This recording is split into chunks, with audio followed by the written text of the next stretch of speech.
Richard has been engaged in research involving the USS Monitor for the past 25 years and has given many seminars on his specialty. Richard is a retired manufacturing engineer. He lives in Green Bay and is also a member of the Society of Industrial Archaeology. In 2009, his work on research and building and operating an exact miniature replica of the Monitor's steam engine resulted in his being named the Metal Craftsman of the Year by the Craftsmanship Museum in Carlsbad, California. So with that, I'm going to introduce Mr. Richard Carlsbad. Thank you. Thank you, Jerry.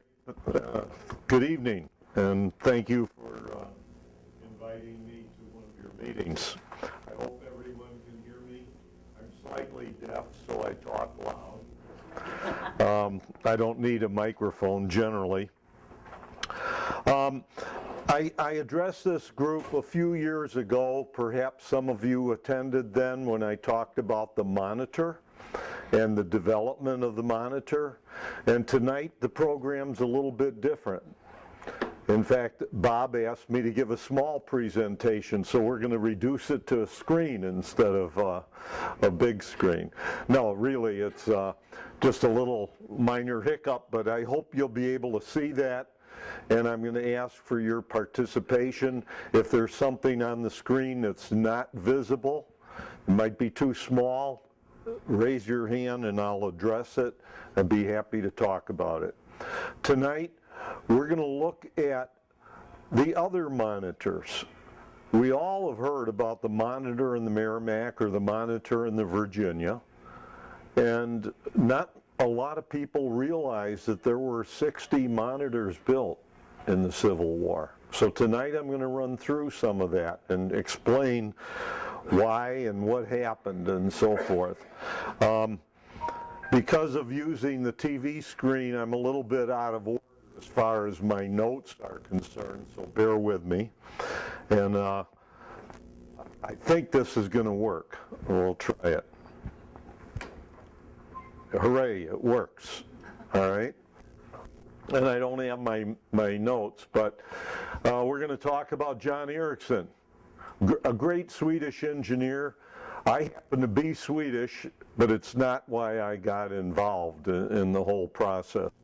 I started out as a child reading about the Civil War battle and fell in love with the Monitor and built a miniature replica of the ship, and it was destroyed by my friends using M80s in the lagoon. And later on I decided to tackle the engine because I got involved with steam engines and found out there were no drawings, and that led me on my other career, if you want to call it that. And that was coming up with an exact set of drawings which required an immense amount of research. I had to go to England, visit the Smithsonian, the National Archives, the Navy Historical Records, the Mariners Museum, you name it, I was probably there and read everything I could get my hands on. There are about 200 books written on the Monitor. That's my number. I feel like I've probably read 100 of them. Not all in my library, but I generally peruse them for looking for facts. And finding facts is really difficult when you do historical research. So much of the information that's in most books is repetitive. It's repeated from someone else and from someone else. And I like to do original research. I don't necessarily trust what I read. I have to go back and find out where those factors come from. So tonight we're going to talk about John Ericsson and what he did to save the Union. There he is, the old Swede. I think he was probably about 50, 55 years old when that picture was taken. And he's commemorated in New York in Battery Park, and there's also a statue of him in Washington, D.C. And with that, of course, is his small model of the Monitor. I'll briefly review his credentials. All right, he born in Sweden in 1903, went to England, left England in 1839, came to the United States, became a citizen, and lived the rest of his life here. Very proud to be an American. He said it was one of the finest things that he had ever encountered, becoming a citizen. John Ericsson invented the steam fire engine. It's not called the Ericsson engine. It's the name of the guy that was paying his wages. So it's called the Braithwaite if you look at it. And he even invented a railroad engine, the Novelty, which was in the Rain Tree trials, where England in 1829 wanted all the locomotives to do a test, and the test was to carry 3 times their weight over a 20-mile course, and the winner was going to be determined to get all the awards and so forth. And John entered this, the Novelty, and this is in 1829, and that locomotive went over 50 miles an hour. People could not believe it, because the other steam engines were not doing that speed, but he did it. But he didn't win. But his most famous invention is a screw propeller. It's on every Mercury outboard, it's on all the ships, and basically a screw propeller is that the blades are twisted so that every square inch on the blade pushes equally in the water. This has got a sharper pitch here, but that's because it travels a shorter distance, where the blade out here travels a long distance, so it has a shallower angle, and that produces what's called a screw propeller. And I pointed this out to the Mariners Museum, and that's where this is at, the repository of all the Monitor artifacts is at the Mariners Museum in Newport News, Virginia, which is Hampton Roads, right where the battle occurred. And they have the propeller on display. And to show you Ericsson's abilities, as a child, I always thought the Wright brothers invented the airfoil on an airplane. But when you look at Ericsson's propeller of he invented it in 1835, and this is 1861, when the propeller was made, there's an airfoil on the propeller blades, which means that the propeller not only pushed the water, but the front of the blade was curved, so it actually created suction and pulled the boat forward. So he really knew his stuff. I mean, that would be called aerodynamics, but John was into it. Before he left England, he used his propeller to build a tugboat called the Francis B. Ogden. And that was the fastest thing they had ever seen on the Thames. And he towed the Admiralty barge, and I'll read you the word of the Admiral. Even if a propeller had the power of propelling a vessel, it would be utterly useless in practice, because the power being applied to the stern, it would make it absolutely impossible to make the vessel steer. So much about, naval intelligence. We're going to visit that again.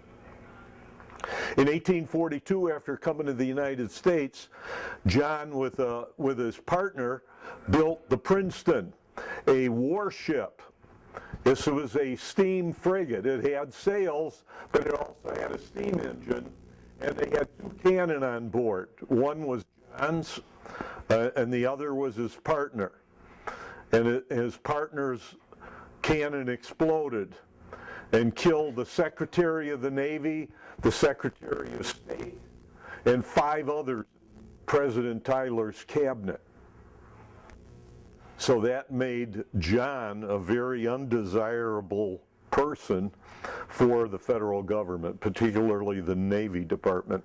And President Tyler was down below, but that was a famous failure of what was called the Peacemaker. And the result is the Navy did not like John Ericsson. So now we're going to move forward. Today we're talking about Ironclads. And the first ironclads were really the French in the Crimean War. They were attacking a Russian fort, and the French decided to put metal plating, steel or iron, on the side of their ship and allowed them to get closer to the fortress, because wooden ships, cannonballs went right through wooden ships. And they did it. And then they turned around and started to build a ship, and the British did at the same time, because the French and the British were together in the Crimean War. They were allies. So they built the first ironclad. What's an ironclad? Okay, here's what an ironclad is. Here's a wooden ship. And unfortunately, the bottom of my slide isn't shown here, but it says typical ironclad construction. You have a waterline ship, and you have iron sheeting on the outside. Ergo, ironclad.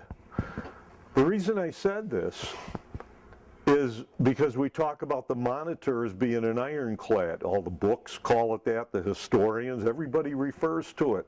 But it wasn't an ironclad. The Monitor was not a wooden ship. Now there's a picture of the Warrior.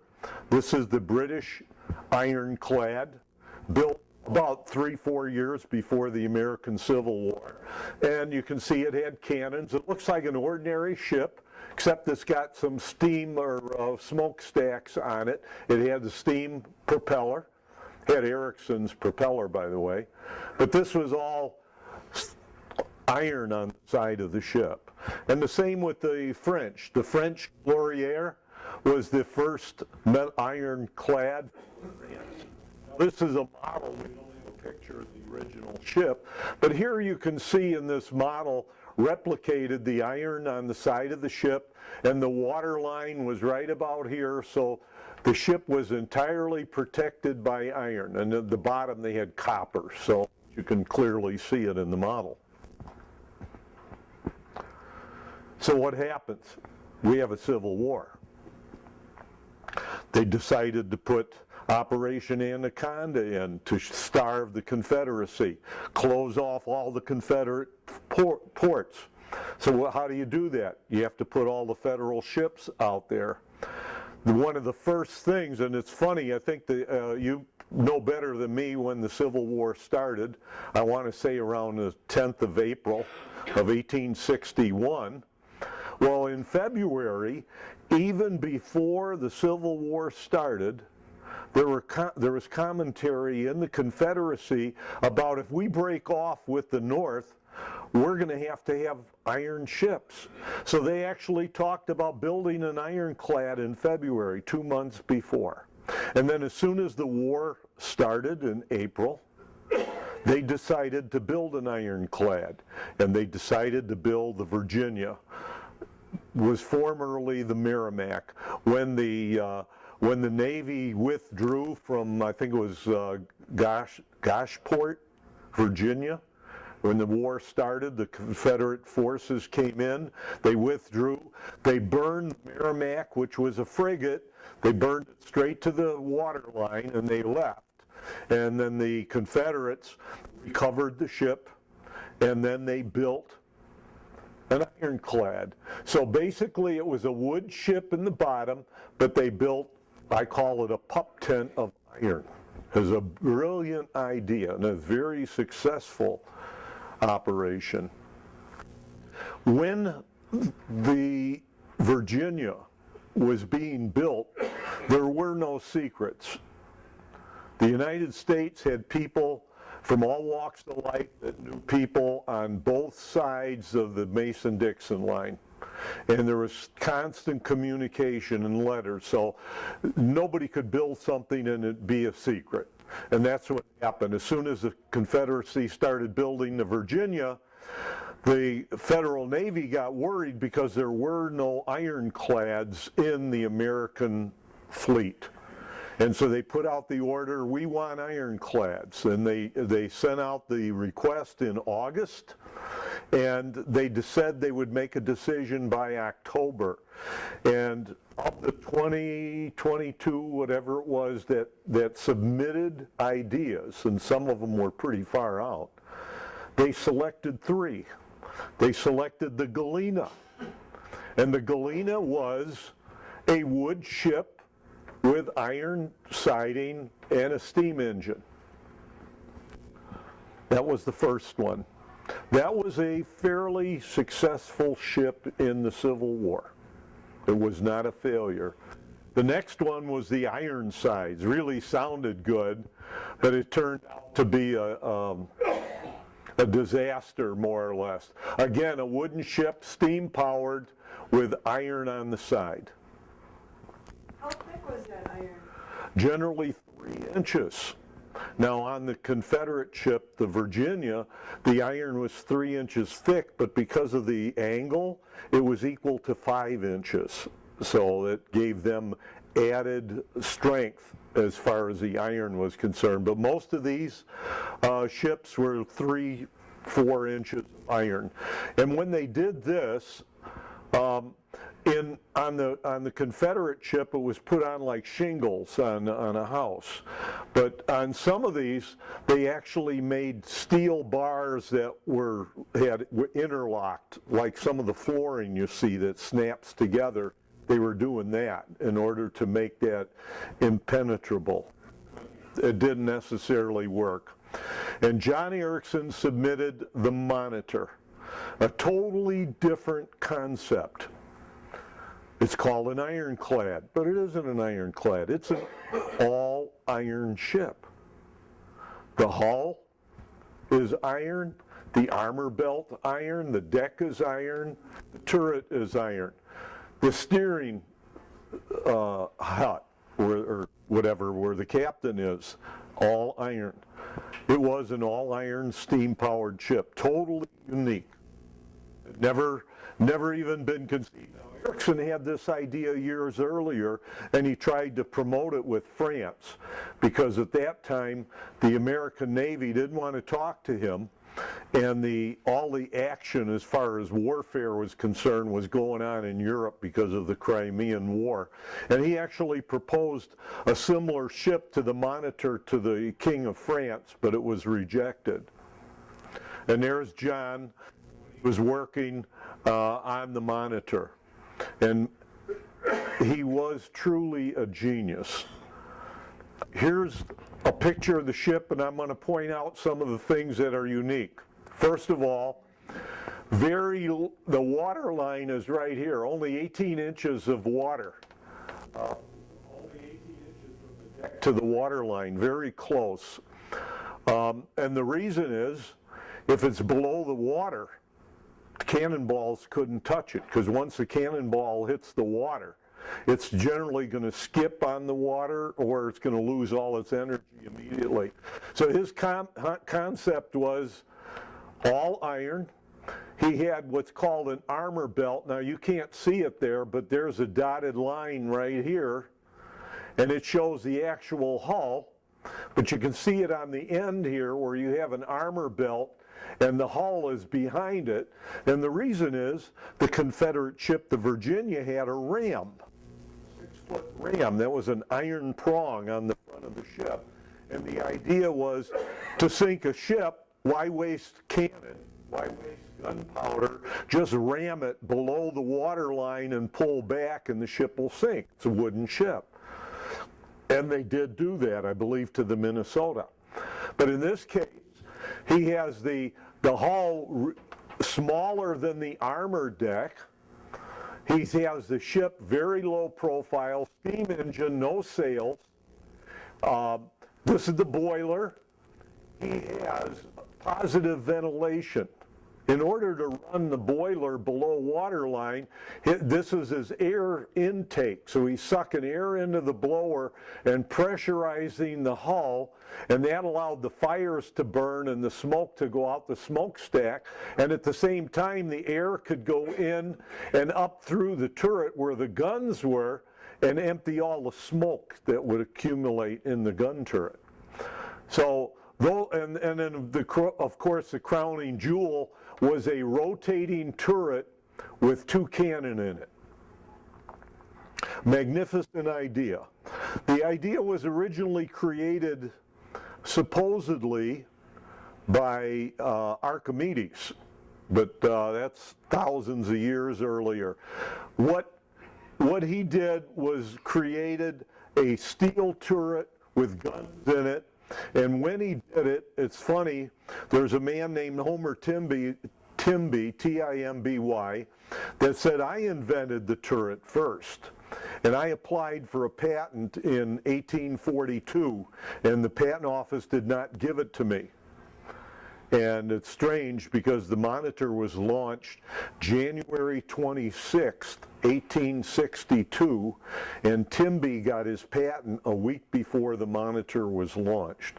Now that created a tremendous amount of dissension between Ericsson and Timby, because Ericsson said, well, you may have applied for the patent, but I built it and mine works, and it is. He had steam powered and it was totally functional. In fact, it's still used to this day.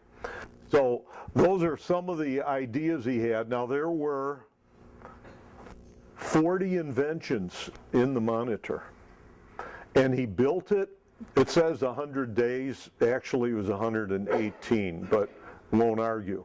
The fact that he built a total new concept in 100 days, no one had ever done that before.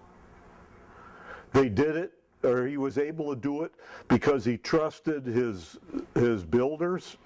He worked with Dolometer Engine Works, Iron Works, and Novelty Iron Works, and he knew the people in New York. It was built as, actually the Monitor was the first ship what became the Brooklyn Navy Yards at Greenpoint, New York, Greenpoint, Brooklyn. So there was the first ship. Now the newspaper said this is ridiculous, an all-iron ship can't float. So Ericsson stood on the deck of the ship while it went down the ramp to go in the water to prove it. And when the ship stopped in the water, it had 18 inches of freeboard, exactly as he predicted, because Ericsson was a master of mathematics and displacement. He knew that every pound you added to the ship, you had to increase the amount of water that you were going to displace in order to get the level of the ship you wanted. Here's a cross-section of the Monitor. This is steel. This is the bulkhead, right where the turret is. Uh-oh. Guess what? Rich unplugged it. Sorry about that. It'll come on in a second, I hope. Well, it's coming on. The question. Yes. Cast iron or wrought iron? What do you say, ironclad? Okay. They used wrought iron, means blacksmith, forged. All right? And, okay, try it. Now it's shut down. It's a big difference between cast iron. Cast is you pour it, and that's usually real iron, and then steel is when it has carbon in it, and carbon makes it very strong. Oh, okay.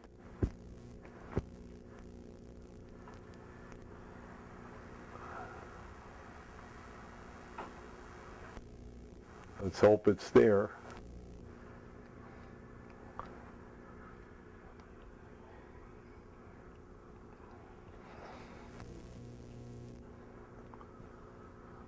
Let's see. Hey, hooray. I'm not a failure. Doggone it.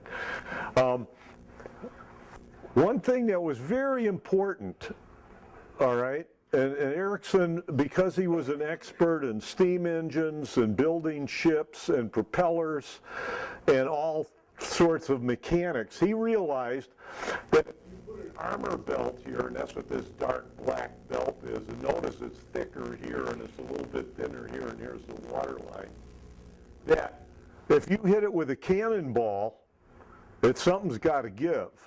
So he took the ship, and he put white oak behind the steel.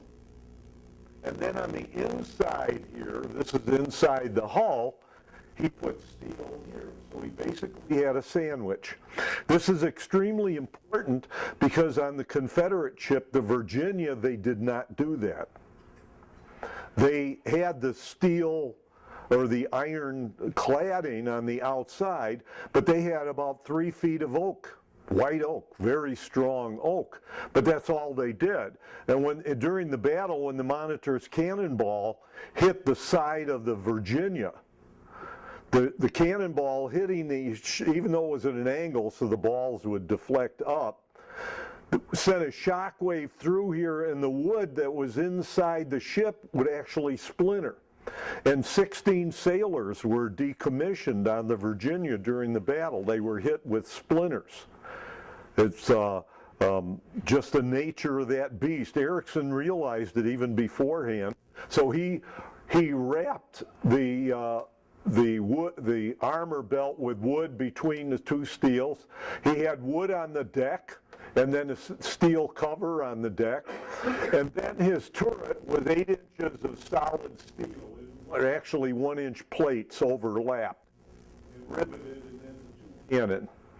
And the top of this was a bunch of railroad rails, because they had railroad rails all over the place. They just tore up some track.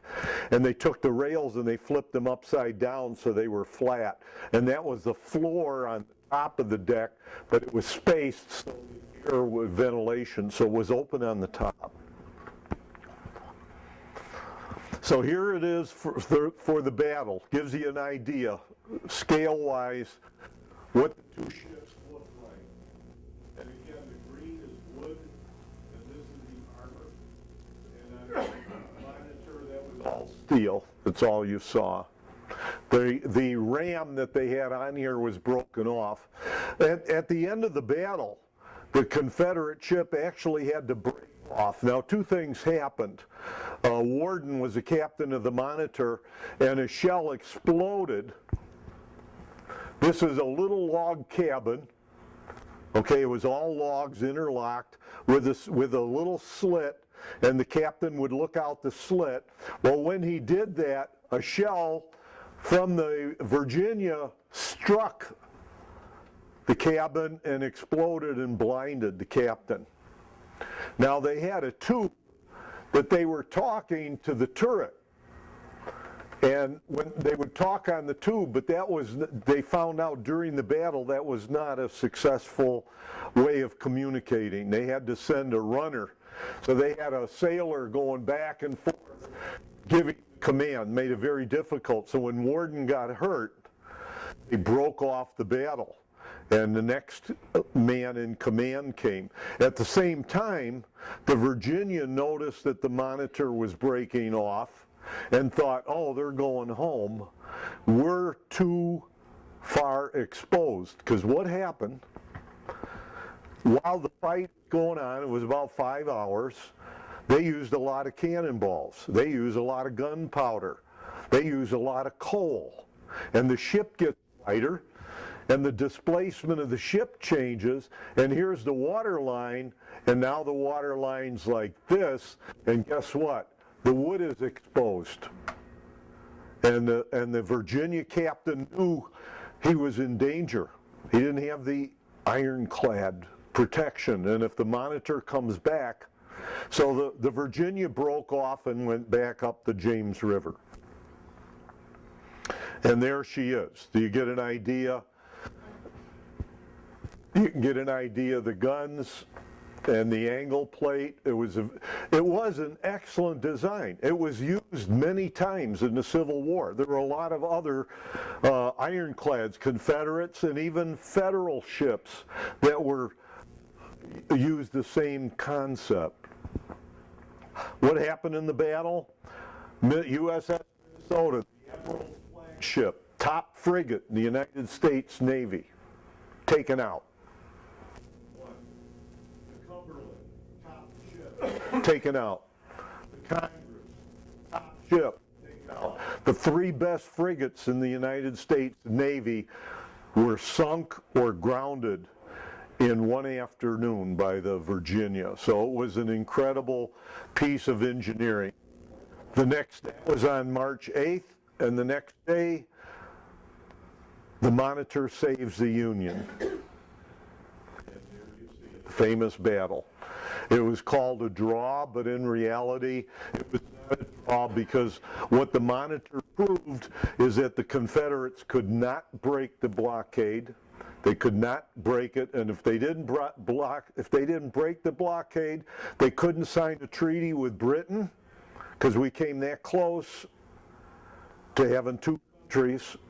Because had they broken the blockade for a few days, the Brits would have come in, signed an agreement with Richmond, with Virginia. They already had it set up with the Confederacy. They just said, you break the blockade and we will be your ally. And this is a British admiral.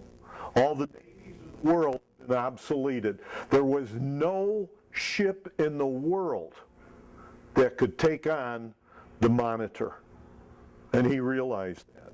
So we can thank John Erickson for helping us. Here's what happened after the Monitor battle. Because the screen is so small, I'll read it. These are the classes of ships that were built. About 60 ships. The green ones are John Erickson designs or John Erickson input. And you can see he did this, and then these two here. Now these are sort of sequential when they I don't even want to say they started, because there are a couple of things that come out of this. One is John Erickson was asked to help with a light class. Now, this is called the Casco or Yazoo class. The Monitor was exceptional because fighting in Chesapeake Bay and at Hampton Roads, there's shallow water. The Monitor was only 10.5 feet high and drew 9 feet of water. So it only needed a depth of 9 feet. The Casco class was 6 feet of water. So the Navy wanted a ship that was really light in draft and asked Erickson. Erickson laid out some things and then was taken out of it, and he went on to his other stuff. And this then was changed because the story of the Monitors was a story of complexity in working in Washington, D.C. Okay? John Erickson was a brilliant inventor, but the Navy didn't like him. He won the battle. They could not deny it. When the ship went in the battle, he owned the ship. The Navy didn't even pay him for the Monitor. He had to prove it was worthwhile. On March 9th, on March 10th, they cut a check for $270,000 and bought the Monitor. They immediately said, we want 10 more ships. So John Erickson started on the Passaic. I got a few pictures, looks almost identical to the Monitor, all right, except it's bigger because they wanted more power. Now, one of the problems with the Navy is they would not listen to John Erickson even when he built the Monitor. John Erickson wanted two 15-inch Dahlgren guns. They gave him two 11-inch Dahlgrens. They said, that's all you're getting. And he argued with them, but I'm going to show you what happened later. But the immediate effect, since the Monitor was a positive force for the Navy, then they decided in the future we're going to use the 15-inch Dahlgrens that John asked for. So the next 10 ships, the Passaic class, had one 11-inch gun and one 15-inch gun. So they didn't have enough 15, so they just made one of each. I thought that was rather odd, but Erickson worked on the Passaic. While he was working on the Passaic, this is one man. They decided they were going to build other ones, the Conicus class. bigger yet. You know, if it works, make it bigger. It'll be even better. Well, the Conicus class is really a very good class of ships. But the idea is that John was one man, and he had to work, and he worked with the companies that he knew. But now the government said, well, wait a minute, we need ships now. So they started ordering ships like mad. So the Civil War was in 1862, or when the battle occurred, and they started ordering ships in 1862 and 1863. Probably 40% of the ships they ordered here never even were finished by the end of the Civil War. And what you have, and I can really feel for this, is I'm a manufacturing engineer. And a manufacturing engineer has to make product cheaper, better, faster. That's my whole life. Working in companies, taking engineering concepts I didn't design, the designs would come over the wall, and I had to make it happen. And I had to make it happen as cheap as possible or inexpensive, whatever you want to do, and as quickly as possible, and make sure the parts fit. Well, let's go back to 1860. How do you think they made ships in 1860? Every shipyard had their own plants. So if you bought a frigate from the Boston shipyard, the Boston shipyard said, well, here's what our frigate looks like. And you say, okay, I'll take 2 of those. And then you go to this guy in Delaware, and I'll take 1 of those. And they bought them. They weren't the same. We're now looking at a totally new concept. The ships have to be the same. And they asked you and you and you and you to build a ship. And you had never seen them. You didn't make steel ships. You had no idea how to make a steel ship. All your ships were made out of wood. And how do I make it?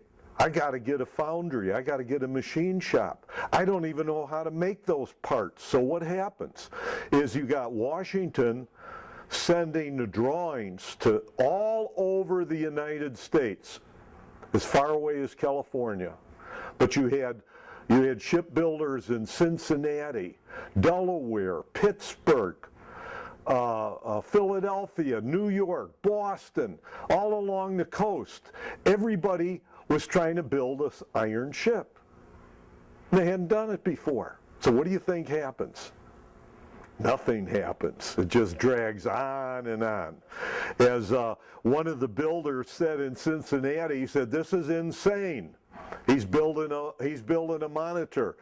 He said, I cast the keel, and he probably meant steel or cast iron. I cast the steel and the bowsprit and the end of the ship in order to put the parts together, and then they send him the drawings to put the parts in, and they don't fit because he's got the wrong keel. He had to scrap all that and start over. So what they were doing was, it was a learning process. So can you imagine?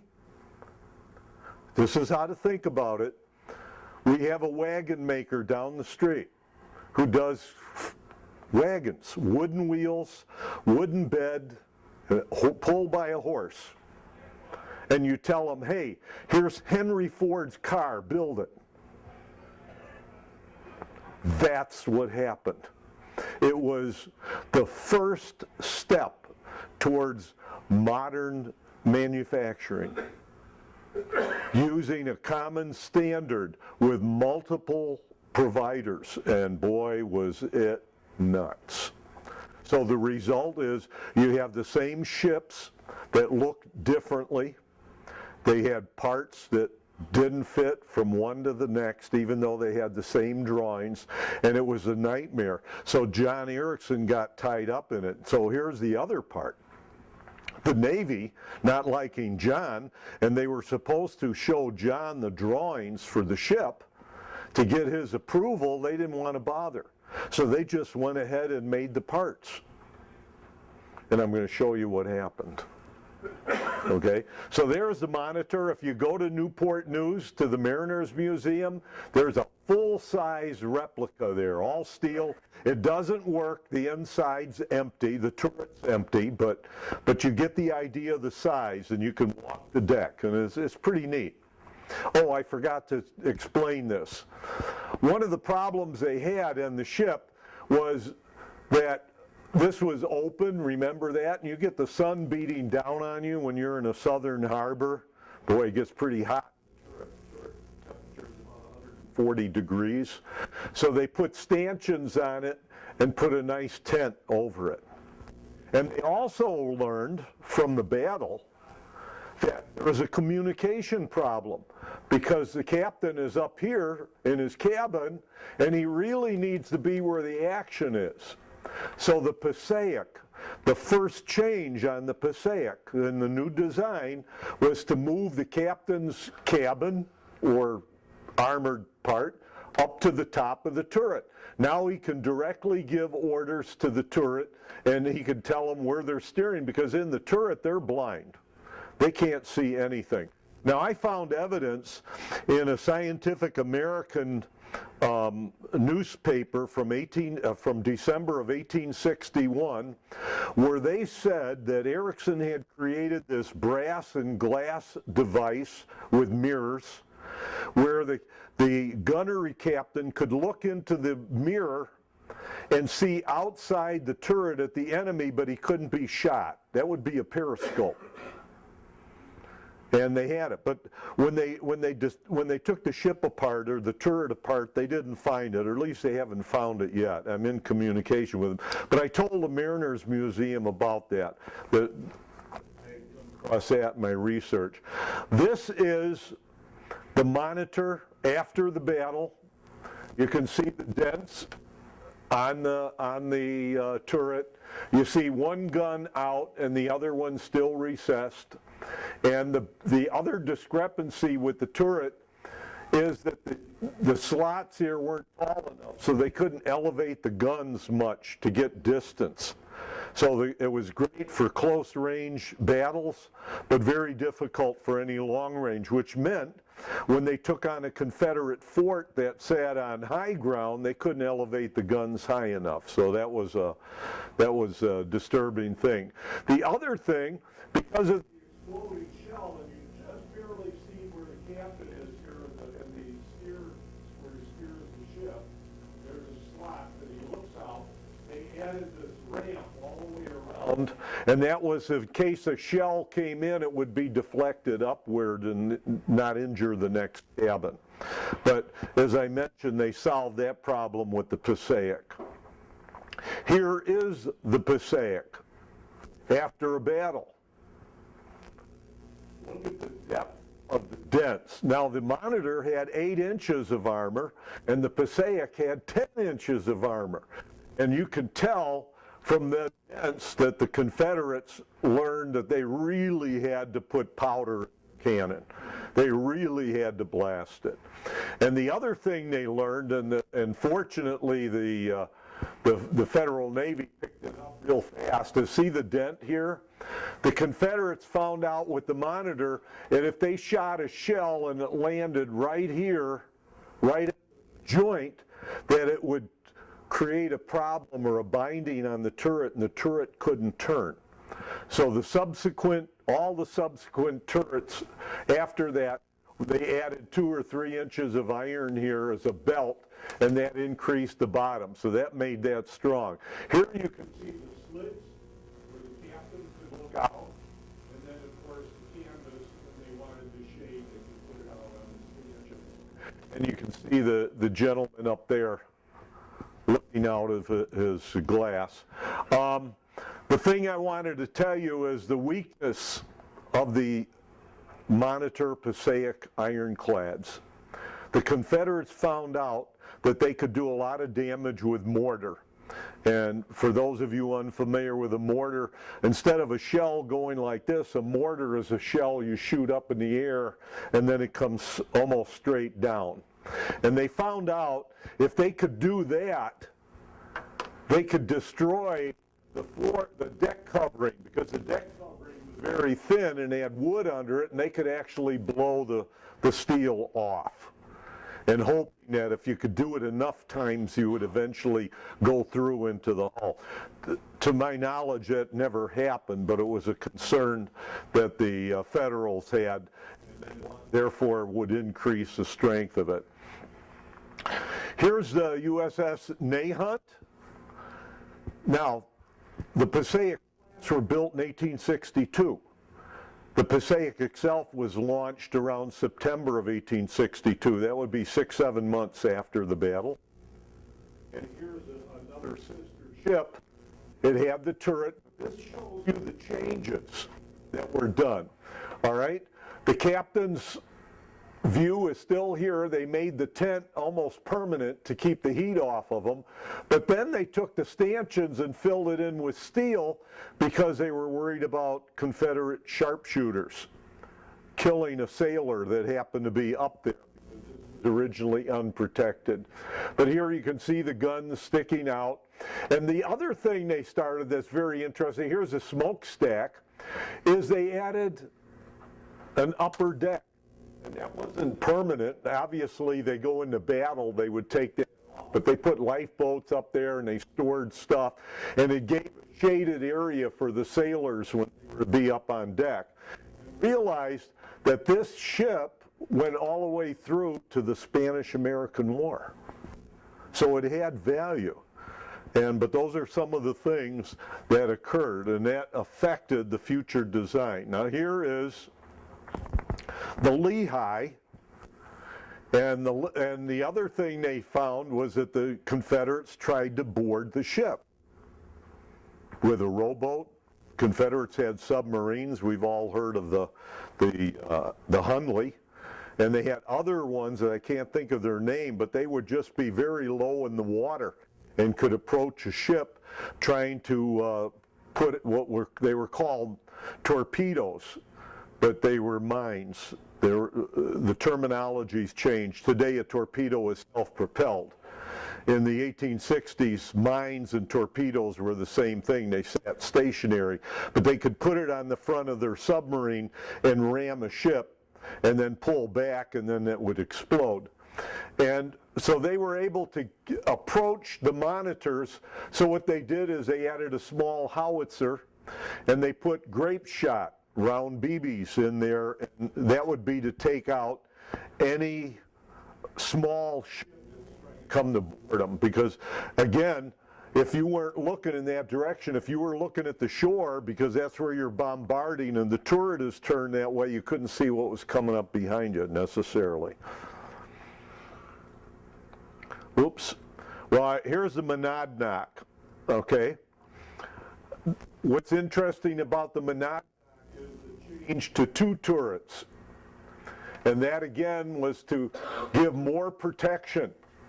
And then the boilers were changed and all sorts of things.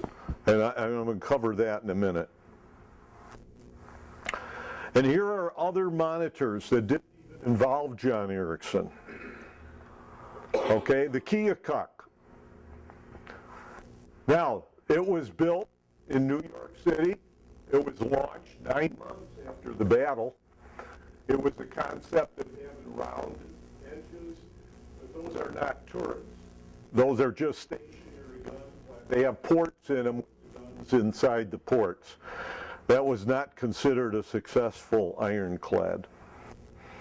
There was the Onondaga. Now, when you follow the monitors, they all have weird names. The Navy at that time was naming ships after rivers. And most of the rivers were named after the Indian tribes that lived near the river. And so they would name it. And so they picked up all these unusual names that had to do with Indian tribes. But this was a private investment into, the idea, hey, we got to build a monitor type ship, all steel, and this had 2 turrets with a huge smokestack, and it was built entirely independent of John Erickson. Some of them were successful, some were not. Okay, here is the crux of my discussion. when it comes to John Erickson. Mr. Steimers was a chief engineer aboard the Monitor during the battle. He's a very mechanically smart seaman who ran the engine room of the Monitor. And then when the Monitor was a success, he was a Navy lieutenant, I think at the time he was promoted. And he became in charge of the Monitor development program for the U.S. Navy. And he thought he was smarter than John Erickson. And I can tell you he wasn't, because the things he did created all kinds of problems. And if you want to get involved, you can Google congressional hearings in 1864 called the Light Draft Monitor hearings. And the Light Draft Monitor hearings were because 20 monitors were built and they would sink if you put a turret on them. And here is one, a Casco. There is no turret. You might think that's a turret, it's not. For a gun, they got a gun out in the open. The whole idea of the Monitor is you protect your gunnery function and you don't have the enemy able to knock you out. But here you got a gun right on the deck. And the reason is, as soon as you put the turret on, it was so heavy, the ship sank. Because Steimers did not know displacement. He didn't understand displacement. So Congress had a hearing and they went through it, and it's really interesting because you can read it today. It's like watching C-SPAN. The texts are there, it's on Google, and everything is laid out, recorded beautifully, where they bring witnesses in, and you see one Navy officer after another officer pointing fingers on how this happened. Some of the testimony were from people like the shipyard foreman of the shipyard that was built there. How did this happen? He said, well, we finished the engine room, and then the Navy admirals came in and had us rip everything out and put brass in there. So that caused a delay. And to me, it makes sense that we call them Navy brass. I actually wonder if that's a derivation of that actual testimony, that they wanted spit and polish in the engine room. They didn't want it rough, and they made them rip it out. The problem with that is this was a wartime effort, and they had to get the ships built. But they were trying to address the Navy's needs, and Steimers was right on top of it. Steimers didn't realize, and this is what John Erickson said, on the Monitor, I had 9 engines. Now, the main engine, this is the main engine, is actually two pistons in there, so there's 2 engines here. It's one to us today, but back in 1860, every piston was an engine. And John Erickson said, I have 9 engines on the Monitor, and my boiler will handle the 9 engines. So if you want to add a pump to the Monitor, you put the pump there, that's going to need more steam, but the boiler is maxed out. So you have to put in a bigger boiler to handle that added load. But guess what? When you do that, the water pump that feeds the boiler now is too small for the boiler, so you put a bigger water pump in, which is steam. But is your boiler going to be big enough? So what I'm getting at is an interplay where you have to know everything. Steimers didn't know that. He just kept adding more and more and more until the ship wouldn't float. It was a disaster, and the government was really upset. You can understand why. I mean, the war was still going on, and they had all these late monitors to help the battle, and they wouldn't float because that was due to Steimers. So anyway, there's Erickson's testimony in there, all the admirals, everybody trying to cover up for why the ships didn't work. But it reverts back to what I said earlier.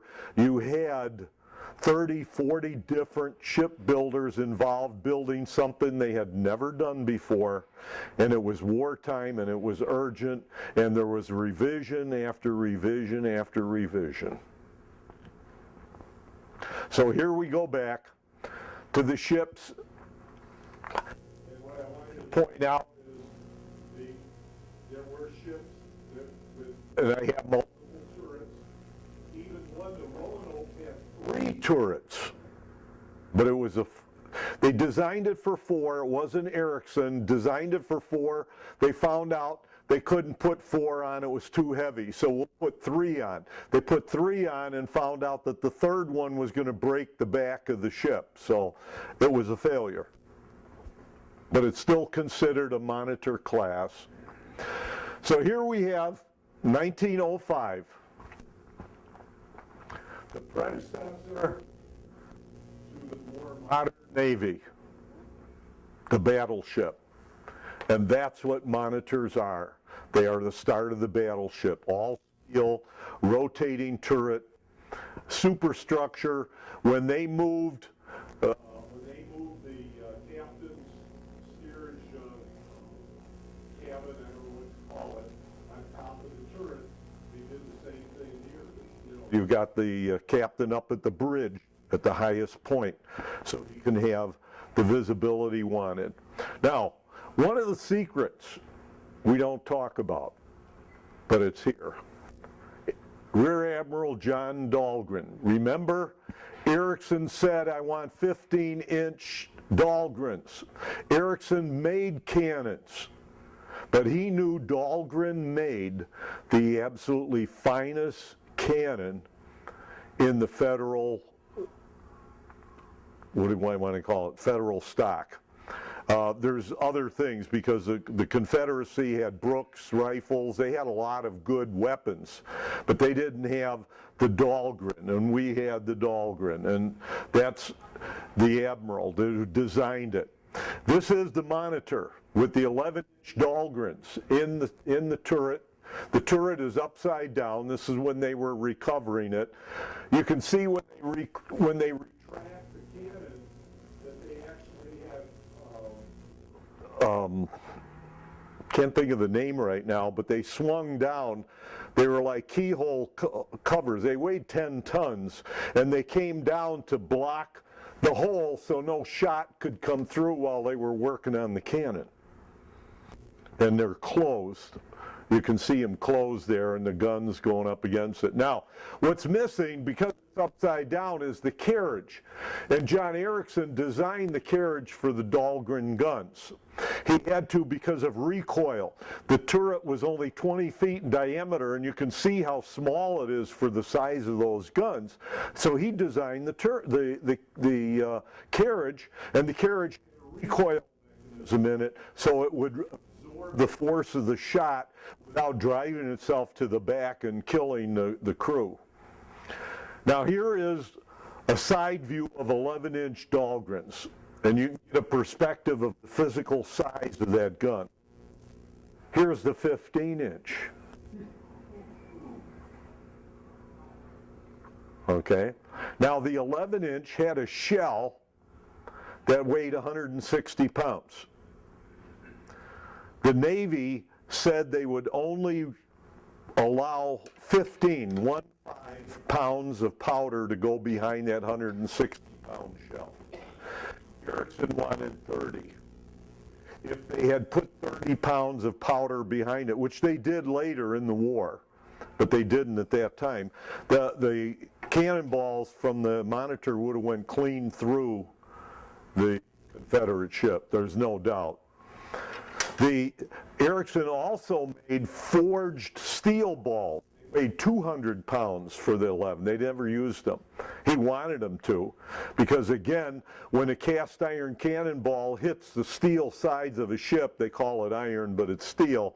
When it hits it, it would explode. But if it was a solid steel ball, it wouldn't explode. It would maintain its force. In this particular case, look at the size of the shell of a 15.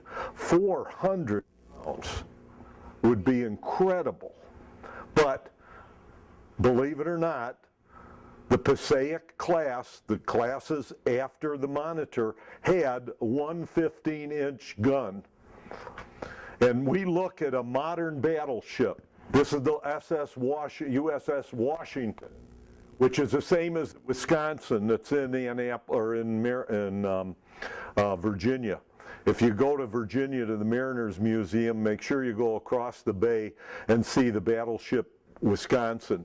The Wisconsin, the Missouri, the Iowa's in LA on display, and the Washington were all the same class. 16-inch guns. And think of it, the Passaic had 15-inch guns, so it wasn't that much smaller, but a lot more. I just wanted to say that John Erickson had built thousands of machines. He was a mechanical genius, and he never stopped. He created all kinds of things, and I always give this plug.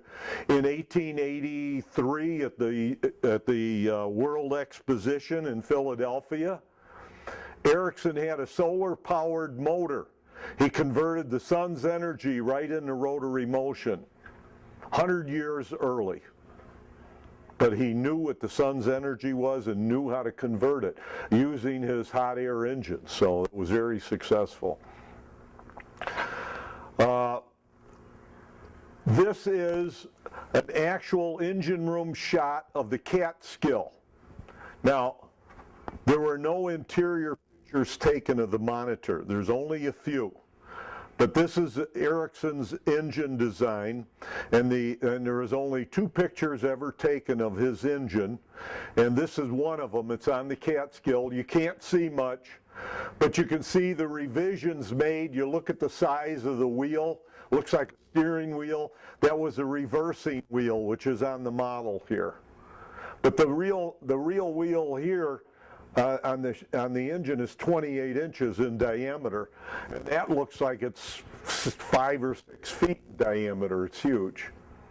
But it's just one little perspective in my research. I found that in the Navy photographic archives. So thank you.